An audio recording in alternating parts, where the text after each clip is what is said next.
C'est toujours un plaisir de vous retrouver dans ce nouveau journal. Mesdames et messieurs, bonsoir. Voici tout de suite le sommaire. 20 personnes victimes d'intoxication alimentaire à Mahajang suite à la consommation de crevettes avariées et d'huile alimentaire frélatée. Fin de la mission présidentielle à Bruxelles en Belgique et Radio Narmapian a rencontré le président français François Hollande et certains de ses homologues africains.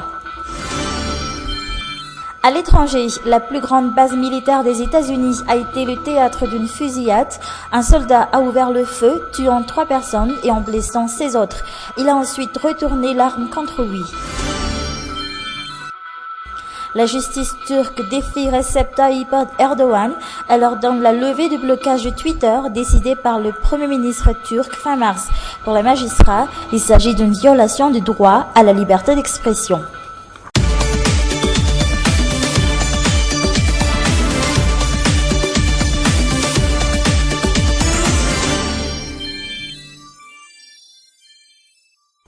On commence tout de suite ce journal par cette information qui nous parvient de la Cité des Fleurs.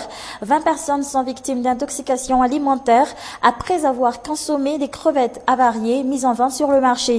Et ce n'est pas tout. Certaines personnes mal intentionnées ont également vendu de l'huile alimentaire mélangée à de l'huile moteur, causant ainsi cette intoxication alimentaire. Le chef de la région de Bouin a tout de suite réagi et pendant 72 heures, à partir d'aujourd'hui, il est interdit de vendre des crevettes et de l'huile alimentaire dans la ville de Mahajang.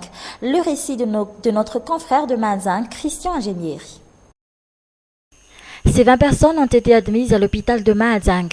L'intoxication alimentaire a été en grande partie causée par la consommation d'huile alimentaire frélatée.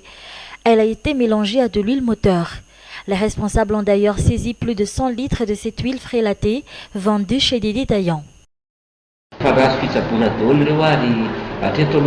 Toutes ces personnes sont déjà soignées et jusqu'ici, aucun d'eux n'est dans un état critique car nous n'avons reçu aucune information de ce genre. Mais il y a pire. Des crevettes avariées d'une société importatrice de crevettes ont été également vendues sur le marché, causant une intoxication alimentaire. Or, elles auraient dû être déjà sous terre à 20 km de la ville, car impropres à la consommation. Mais certaines personnes mal intentionnées sont revenues sur les lieux, les ont déterrées et ramenées en ville, en taxi, pour les vendre sur le marché. 2 personnes sont déjà arrêtées dans le cadre de cette affaire, dont le vendeur et un client. Ces gens ont vraiment vendu ces crevettes sur le marché de Majunga. Nous avons tout de suite procédé aux arrestations. Nous avons travaillé avec le ministère du Commerce, de l'Élevage et de la police économique. Nous avons déjà pu saisir 2 sacs à patates remplis de crevettes avariées. Mais il y a encore dans les 11 tonnes 500 de crevettes avariées. Le chef de la région Bouin a tout de suite réagi pour protéger les consommateurs. Il a été donc décidé que la vente de crevettes est suspendue pendant 72 heures dans la ville de Mahajang. Le 4e sommet Union européenne-Afrique s'est achevé aujourd'hui à Bruxelles, en Belgique.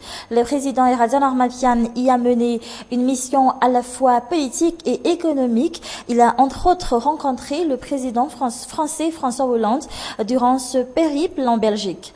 Reportage. Entretien entre 2 chefs d'État. Tous les 2 dirigent 2 pays dont les relations sont vieilles de plus de 100 ans. Ici à Bruxelles, la rencontre a duré un quart d'heure. Ils se sont convenus d'une chose, reprendre les coopérations là où elles se sont arrêtées il y a 5 ans à cause de la crise politique. C'est un moment que nous attendions depuis longtemps. Il y a 5 ans que nous souhaitions que le processus électoral puisse enfin aboutir et donne une présidence incontestée. Tous les 2 sont élus démocratiquement, mais une chose les diffère.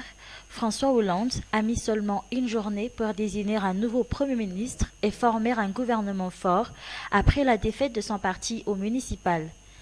Son homologue malgache, par contre, peine à nommer son chef de gouvernement à plus de 2 mois après sa prise de fonction. Et comme à chaque fois, le président malgache nous sort la même explication. J'ai pris le temps qu'il fallait pour négocier avec toutes les forces politiques du pays pour les convaincre que maintenant on a besoin de stabilité, on a besoin de voir l'intérêt du pays, et tout cela dans l'esprit d'une réconciliation nationale. Donc ça ne saurait tarder. Lors de son déplacement en Belgique, le président malgache a également rencontré le Premier ministre espagnol et certains de ses homologues africains. Et toujours en politique, notre scénario politique est en train de prendre forme actuellement. Plusieurs partis politiques ayant des députés élus à Timazas projettent de s'unir pour pouvoir nommer le futur Premier ministre. En d'autres termes, une nomination répondant aux souhaits de la présidence. Armisa Rakoutbe et Yves Chanel.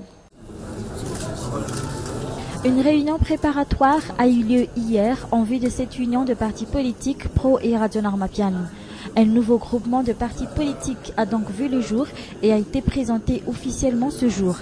Il était présent des proches du président siégeant à Botrouich. La première mission de ce nouveau groupement est la nomination du Premier ministre.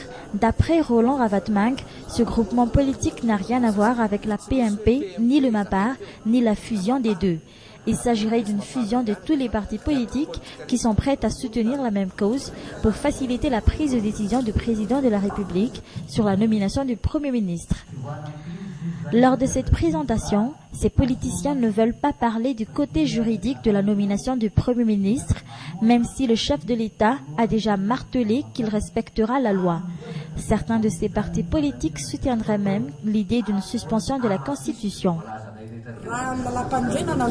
Si la Constitution devient un blocage, d'ailleurs nous savons tous comment elle a été votée, combien de Malgaches connaissent la teneur de cette Constitution, comment la communauté internationale perçoit cette Constitution, comment est-elle appliquée, elle a été élaborée pour qui.